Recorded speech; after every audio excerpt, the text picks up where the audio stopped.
I love being out here, but for a long time my garden felt less like a hobby and more like a second job I couldn't keep up with. I was planting 50-foot rows of tomatoes, and by mid-July, the maintenance was just overwhelming. I realized I didn't want a bigger garden, I wanted a smarter one. I set a goal to see if I could grow the same amount of food in a 10-foot space that I used to grow in 20. This trellis is the backbone of that experiment. It's a way to reclaim my time without sacrificing my harvest. The plan is simple and uses standard materials. We're using 1.5-inch Schedule 40 PVC, 1/2-inch electrical conduit, and standard 6-foot T-posts. It's designed to be sturdy, reusable, and built with tools any beginner has on hand. You can use a handsaw for the cuts, but a miter saw makes it quick.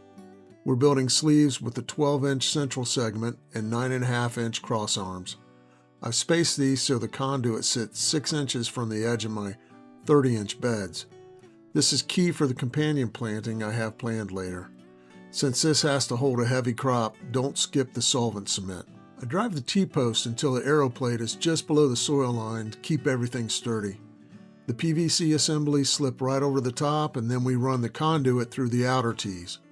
Now, I originally tried using zip ties here, but they just didn't have the grip. The whole assembly moved too much. I pivoted to the self-tapping metal screws which lock the conduit into the PVC for a rock-solid finish. I used tomato twine suspended from the conduit down to bamboo stakes anchored at the base of each plant. This structure allows me to train double leaders on my tomatoes, effectively doubling my yield while cutting my garden maintenance in half. It's about working smarter so you can spend more time enjoying what you grow. Give it a try. Thanks for watching.